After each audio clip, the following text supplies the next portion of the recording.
Hi, my name is Tavis Piatoli, co-founder and director of sports nutrition for My Sports Dietitian. I'd like to welcome you guys to part 2 of our 16-part series, What's Your Nutrition Plan? How do we take our performance to the next level? In this segment, we're going to talk about really why having a nutrition plan is important. So what is your plan for nutrition? Athletes invest a lot of time in really multiple resources for success. And just a few of those are going to really be considered things like practice and preparation. We spend a lot of time at practice. We spend a lot of time preparing to be successful, especially on the mat. We know the ins and outs of our opponents, and we study our opponents. We know their strengths and weaknesses. We may put extra time on the mat doing other drills and technique just to get better. The question I have is, as we talked about in part 1, is nutrition being your secret weapon.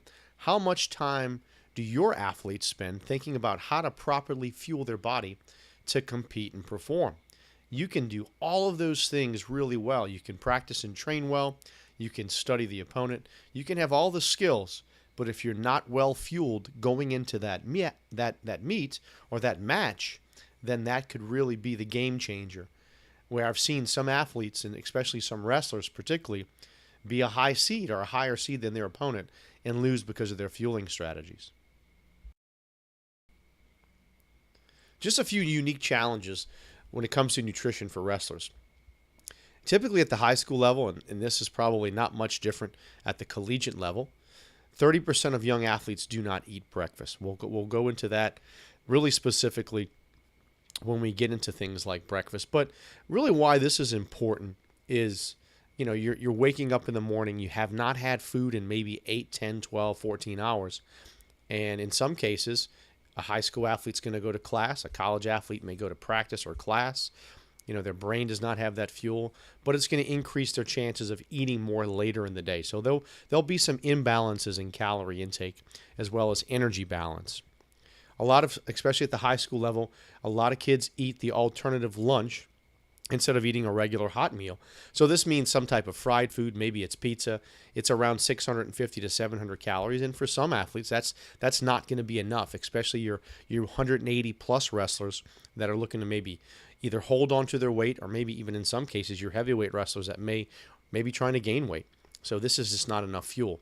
There's also rules against eating and drinking during school hours in some cases where at the high school level, some kids may not be able to eat in class. And if we go back to lunch, keep in mind, for some kids, this is their only meal of the day.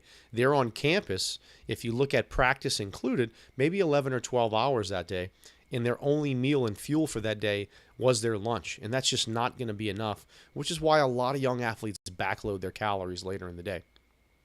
Most athletes will go into that practice on a 1,000-calorie deficit, meaning they just don't have enough fuel, as we talked about some of those reasons why before. So also, some of those athletes will go into practice in the early stages of dehydration, especially if they're in the cutting phase, because they're just sipping on water, they're not drinking enough, and then they train in a hot environment, sweat a lot more. And it could put them at risk for some really serious side effects if they do this for an extended period of time. Some other unique challenges we talked about just briefly: no extra food available. So 11 hours on campus, often vending's an option, but that's just usually not a nutritious option for the collegiate wrestlers. It's a little bit more flexible depending if they have a training table, they have a fueling station. A lot of our big D1 schools have that available.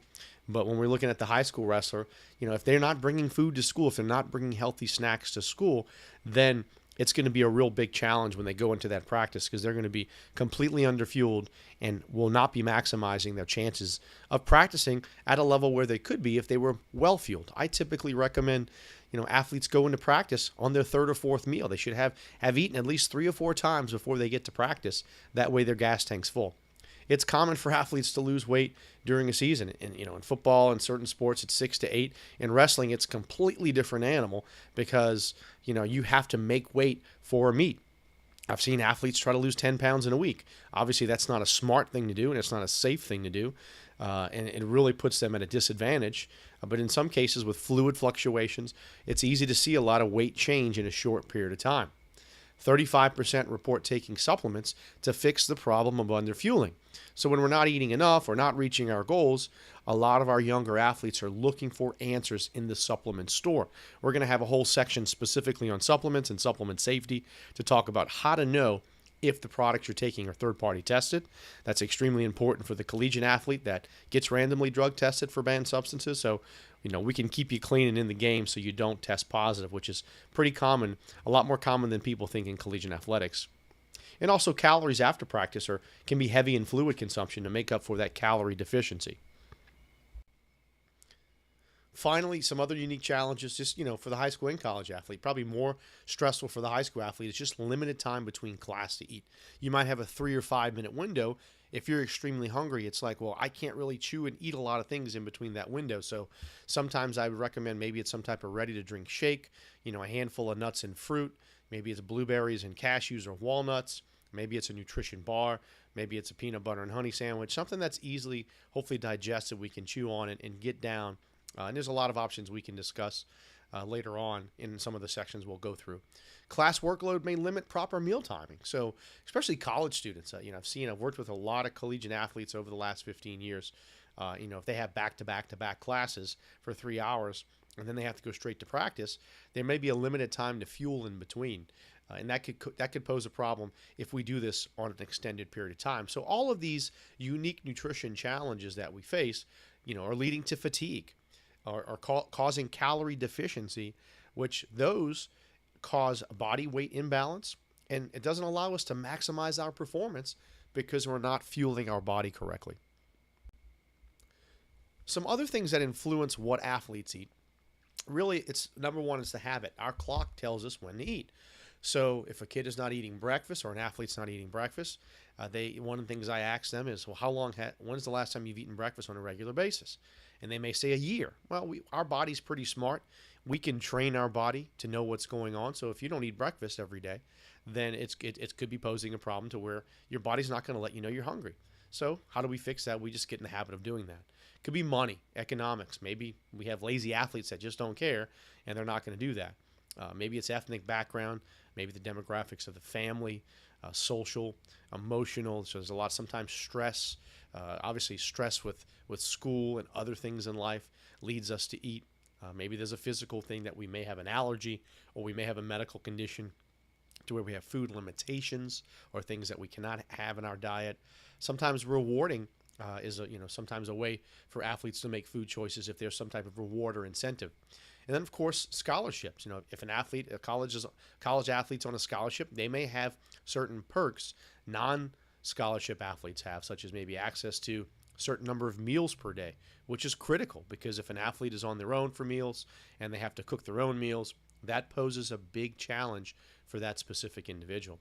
And of course, the choices of peers and preferences where, sometimes you want to eat healthier. That might not be viewed by your peers as cool. Unfortunately, you're making a choice to fuel your body much better than some others. And it's important to stay with that choice. So how do we fix this? How do we implement a plan for success? Number one, if the athletes claim they don't have time to eat, because this is a big problem where, athletes are saying, hey, I don't have time. And if especially at the high school level, number one, we have to have food available in the house. So if it's a high school athlete, and you're a high school coach, you want to make sure you're saying to the parents, hey, it's important to have nutritious foods in the house. This will prevent them from skipping meals. This allows that athlete, because one of the things I recommend they do is, prep all your snacks. Make 20 peanut butter and jelly sandwiches on a Sunday. Take a fourth of a cup of cashews or walnuts or trail mix and make 20 different Ziploc bags of those. Grab all your nutrition bars and fruit. So make sure you take a little bit of time, 30 minutes, an hour, one day a week, and prep all that. That way when you run out the door, it's available, you put it in your bag, and you never have to miss that snack. So that just increases your chances of meeting calorie goals. Also, like we talked about, planning meals and snacks for about 3 to 4 days. So if you take that time, on a Sunday, make 20 sandwiches, do the trail mix, the bars. Maybe it's even like if you're a collegiate athlete, it's cook 10 chicken breasts or boil 12 eggs or 10 or 12 eggs. So doing these things in advance is a really smart way to stay ahead. The athletes that I've worked with that I've seen have the most success, they meal plan. They don't allow someone to do it for them. Now, if you have student athletes, like especially coaches at the collegiate level, that have meal tickets and everything's provided, obviously that's great. That really cuts out a lot of the stress for them to understand. If you have fueling stations, that's great. But if not, these are things that student athletes can do to get ahead of the game to where they're not trying to play catch up later in the day by trying to find calories. Also, if one of the biggest struggles I see, especially at the collegiate level, is they don't really know how to cook. So I'm like, no problem. You don't have to be a chef. A lot of times there's easy food available, and here's just a simple strategy right here. You don't even have to cook really any of this. All of this can be done in the microwave, and for the most part, it's very relatively healthy. So we got grilled chicken. You can buy grilled chicken frozen, ready in 5 minutes. Long grain and wild rice by Uncle Ben's. 90 seconds in the microwave, you have rice. And then about probably 5 or 6 minutes, steamed. You can have steamed vegetables ready to go. Put them in the microwave, heat them up, and then you have a nice balanced meal. Good quality protein, good quality carbohydrates that are sustainable, and good vegetables for the immune system and to help the body heal and recover. So my advice is usually do this in advance. Make maybe 5 to 10 of these, put them in Tupperware containers. That way, if you don't have access to a meal plan, these are things that you can bring with you to school, and you never have to think about what to do, because typically the easy thing to do is run to fast food, go get a hamburger and fries. But that constant consumption of those type of calories leads to just poor energy. You don't feel well because it's not good quality food. Finally, we want to develop a plan to achieve our goals, but we want to really figure out how to do that. Those are things that we can do that I've mentioned, but I think it's important also for athletes to see what they do so we can find out where are the weaknesses. What do we start with? Because in some cases, individuals have so many things with their diet to correct, we can't fix them all in one time. So if someone's drinking 3 sodas a day, eating fast food twice a day, not eating breakfast, I don't just try to say, let's try to fix them all and do that tomorrow. Absolutely not. The first thing I think is important is have your athlete write down what they eat for 3 days. And let's just take a look at it as a coach and as an athlete. If you have a sports dietitian on staff, an athletic trainer, let's take a look at that and see where are the weaknesses. Because number one, they're going to look at it and go, wow, I don't think I'm eating enough, or I'm eating too much, or I'm not eating at the right time. So it's going to give them a good view of what's actually going on. And then let's look at setting some goals. Let's look at one habit that we can try to fix that might not be accomplished. That maybe it'd be eating breakfast every morning. That could be bringing snacks to school, so we're having our snacks in between the day. That could be maybe I'm consuming too much sugar and I need to get my sugar down. So instead of drinking 3 or 4 sodas, we cut that to 2 or 1 soda. We don't have to completely eliminate everything. It's just about getting better. Just like we're getting better at practice, we're getting a little bit better every week with our diet. That could be, we need to drink more fluid throughout the day, or I need to cut back on fast food consumption. And then let's look at changes over the next maybe 8 to 12 weeks. What happens? Is our body changing? Do we have more energy at practice?